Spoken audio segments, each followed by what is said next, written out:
Hey guys, welcome back to my channel. My name's Jessica Ward King, also known as the StigmaCrusher. And here in this channel we deal with issues of mental health and mental illness from my twin perspectives as a person with lived experience of bipolar 2 disorder, as well as a person with a PhD in experimental psychology. Does that sound like your jam? You're more than welcome here. Please remember to hit subscribe, and if you'd like to be notified each and every week when I post, hit that notifications bell as well. Remember to like and share widely. We would love to add people to our community here. Well, with that, let's start stigma crushing for this week. I remember being in grade 5, so 10 years old, when the teachers split the class into the boys and the girls and took us into separate rooms and had the talk. You know the one, the talk about puberty, the talk about sex, the talk about STDs and pregnancy, and how the birds and the bees get together. The talk.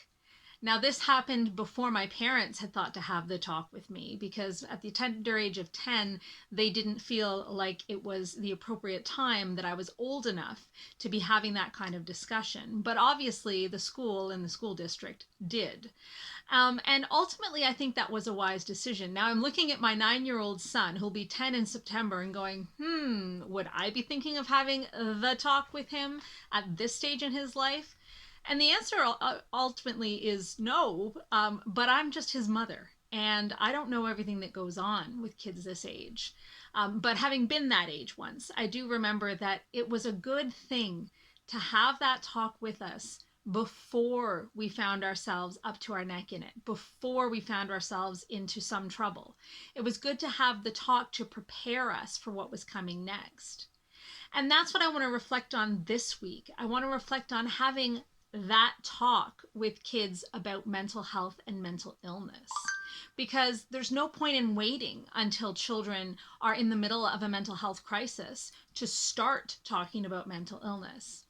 Let me give you a few statistics that will help us in this conversation. One of those statistics is that only 28% of students report knowing where to turn when they want to talk about a mental health issue or mental illness. Only 28%. They don't know if they can talk to their parents. They don't know if they can talk to their teachers. They really don't know where to turn. And there's no point in waiting until they're in that situation to start talking about it because you have to build up the trust. You have to build up the rapport. And we know that in culture, and particularly the culture that comes right inside our own families, around mental health and mental illness is one of stigma. We use the words crazy and psycho freely. We say, wow, the mall was super crazy today. That guy in the store was crazy. We talk about mental illness as though it is something to be feared, something to be shied away from. We grab our children's hands and walk to the other side of the street when we see someone sitting on the road talking to themselves. And so that stigma is a whole lifetime for our children of learning about mental illness and learning that it's not okay, learning that it's something to be feared, something to be ridiculed, something to be taken lightly, not something to be taken seriously. And so we have to start creating those relationships of trust early if we hope to catch children before they actually end up in a mental health crisis. Some more rather alarming statistics are around suicide. Now we know here in Canada, where I reside, Canada has the third largest suicide rate among young people in the industrialized world. We know that suicide is the second leading cause of death for children aged 15 to 25, and that's only behind accidents like car accidents or other accidents that cause death. But you may be saying, well, yeah, that's for teenagers. For children aged 10 to 14, it's the fourth leading cause of death. Suicide is the fourth leading cause of death in children aged 10 to 14 here in Canada. That's staggering. We think of 10-year-olds as people that don't have mental health issues, and yet we know that 33.8% of young people rate their mental health as worse than what their parents rate their mental health. So to think that you know what your child is going through, chances are you don't. I mean, 33.8% of young people say that their parents don't understand their mental state. They don't know where they're at in terms of mental health. That's also staggering. And so as parents, I know for me, I like to think of my child as doing well, sailing through, adjusting, being resilient, all of those things. And yet really, do I have any idea of what his mental state is like? And am I going to, as he grows and as teenagehood appears and he becomes more secretive, as they all do, am I really going to have any insight into what he's going through? So better for me to prepare in advance to pave the way to start having those conversations about mental health and mental illness with him now while he's still young and willing to speak to me in sentences longer than 2 words. The fact of the matter is that 70% of mental illnesses will develop in childhood or youth.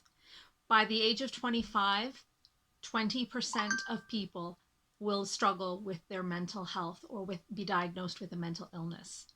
20% of our children and young people.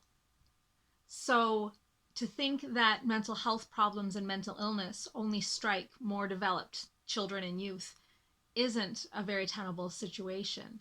We know that mental health problems show up in children. Children as young as they come, really. I mean, parents tend to see diagnostic criteria for mental illnesses around 1% for children 1 to 4 years old, but that jumps to 4% as children get past their 4th birthday. And by the time they're 10 or 15 or 20 years old, we're getting more and more of those behavioral problems, of those diagnostic criteria for mental illness showing up in young children.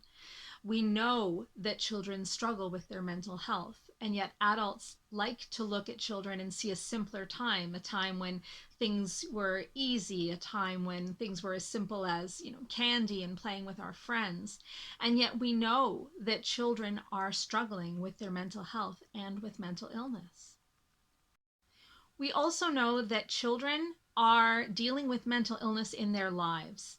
We know that up to 20% of adults at any given time will be struggling with mental illness, and half of us will struggle with our mental health at some point in our lives. So we know that children have people in their lives who are struggling with their mental health or with mental illness. So take, for example, Dahlia. Dahlia is a 9-year-old girl whose father has just been diagnosed with bipolar disorder after showing a lot of very problematic behaviors in an episode of mania. And you notice that Dahlia has started to become withdrawn and worried and anxious, having stomach aches and not wanting to come to school. What do you say to Dahlia, this 9-year-old girl, who's herself showing signs of anxiety, reasonable reaction to a very traumatic event in her life, which is her father being diagnosed with bipolar disorder? Dahlia obviously deserves an explanation of what's happening. Now, of course, that explanation needs to be at an appropriate developmental level for her age and for where she's at.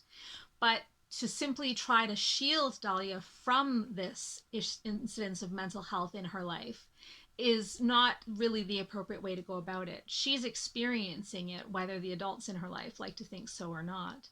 And so sitting her down and answering her questions honestly and frankly about what her father has been going through and what she's been going through, explaining bipolar disorder to her in developmentally appropriate but accurate terms, in using words that are short, sentences that are short, understandable to a child her age. So explaining that bipolar disorder is a disorder of the mind and brain, and that the brain sometimes gets sick just like the body sometimes gets sick, can be an appropriate way to describe mental illness to Dahlia. And describing that sometimes her father's moods will be very, very high and sometimes they'll be very, very low, and that it's very difficult. But always making sure that Dahlia knows that she is safe, she is supported, that she didn't cause this to happen, that there's nothing that she can do in the short term anyway to stop it from happening, and helping to build her empathy and show her things that she could do with and for her father to help her feel better and more in control of the situation, and also to help him feel supported. Those are really important things when we're talking to children about mental health and mental illness. If we talk about a disease model, they may get the idea that they could catch this disease, or that somehow poor health or poor hygiene has caused this disease. And we want to make sure that they understand that it is a developmental, that mental illness is not something that they themselves could cause or that they themselves can fix. Even if the having children in the household is a stressor for the parent, that's not a cause of their mental illness. We want to make sure that children are absolutely certain that they are safe, they are secure, they are healthy, they are not going to be the ones that are getting this mental illness next in their family, that they understand that the disease model kind of stops. It's not like a cold that you can catch. Now, in terms of Dahlia's actual symptoms of anxiety, we can explain to her that maybe her stomach aches or headaches that she's getting, or her not wanting to come to school, are a reasonable reaction to this extreme situation, and that it's okay to be afraid, and it's okay to be anxious, and that it's okay to talk to somebody, and to have resources on hand to give to Dahlia. So maybe the number for Kids Help Phone, and give her the opportunity to use your cell phone to call, because quite often children don't have access to landlines anymore, and it's difficult to get on their parents' cell phones to call for help. So maybe being able to give her the opportunity to use your phone to call Kids Help Phone, or if there is a counseling or a crisis line for children in your area, if you have access to that, to give Dahlia that information. Also, speaking to her parents would be appropriate. Speaking to her parents about what you've observed, maybe not what she's told you if you want to keep her confidence, but things that you've observed, and resources that they might be able to access to help her. Quite often, adults do try to gloss over these more difficult situations in life so that children don't have to deal with them. But we have to remember that children are dealing with them. Children are living with these very serious conditions, and their families are living with these serious conditions, and they're seeing mental health and mental illness play out in their lives, and they need to understand it. They need to understand it before they're at crisis level, as I've said. And so having the talk with Dahlia, with all the children in your life, is really super important. It's important when something comes up that's a crisis of mental health, but it's important even before that. And so if you have the opportunity to sit your child down and have the talk, but not the puberty talk, the mental health talk, it's all more the better. They often don't do it in schools. They'll talk about resiliency, they'll talk about bullying, but they don't often talk about mental illness specifically. And so it's really left to parents to talk about this with their children. And it's hard when you don't have the resources and you don't have the words either. And so that's why it's really important to remember those very specific criteria, that we want to make sure our children feel safe, that we want to make sure they have the information they need to be safe and to be healthy. Just like having that puberty talk where they need to know at a developmentally appropriate level what is pregnancy, what are STDs, what is consent, what is safer sex. They also need to understand those things about mental health and mental illness. And so I encourage you, if you have children, or if you are the parent or the aunt or the uncle of children, it's never too early to start talking about mental health. For something that's developmentally appropriate for a child in kindergarten, say, for example, a 3, 4, or 5-year-old, can be talking about the brain, and talking about how it controls all of our feelings, and talking about what our feelings feel like, talking about what sadness feels like, what happiness feels like, and that sometimes people are sad a lot. Sometimes people are too happy. That sometimes people will have a brain illness or a mental illness, and using these appropriate terms. We can't expect maybe a 3-year-old to fully grasp the import of talking about mental health and mental illness, but it's important to start as early as possible, to make it something that we talk about respectfully in our families right from the get-go, right from the time that our children are able to speak. It needs to be something we're talking about. Just like we started talking about bodies earlier and earlier, making sure that our children have the anatomically correct terms for all of their body parts, including their genitals, so that they can accurately describe their own bodies and accurately describe the feelings in their own bodies. We need to make sure that they have the words so that they can accurately describe their feelings, and they can accurately describe the feelings in their own brains, as it were. And so starting with that early is really, really key to childhood mental health. making sure that we foster an attitude of gratitude. I hate that statement, but it's absolutely true. So making sure that children are aware of things that they're grateful for. We have a practice in our family where before dinner time we will say something we've been grateful for that day, and it helps all of us, and particularly my son, to remember that there are things to be grateful for, things to be positive and optimistic about.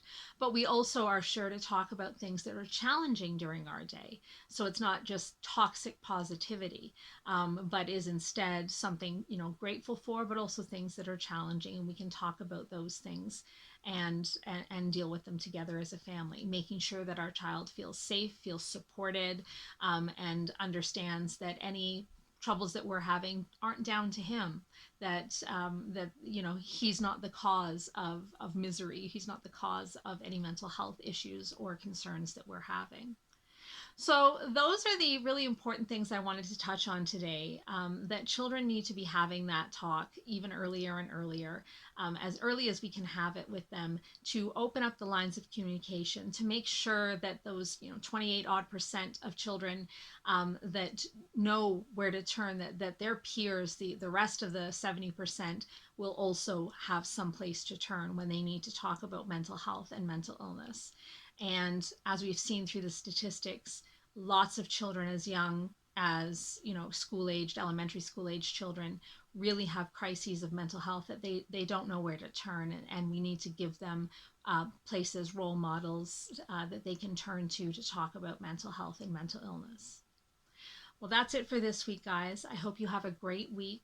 I also wanted to mention I had my first blog that is published by the Mental Health Commission of Canada, published this week. And so I'm going to link that in the description box down below. I would encourage you to go and have a check out of that, talking about how our conversations about COVID can actually inform the way we understand psychiatry. I hope you enjoy that one and look for some more coming in the coming weeks. I'll let you know when they're up. So please do have a look at that and have a great week. Take care, everyone. Bye.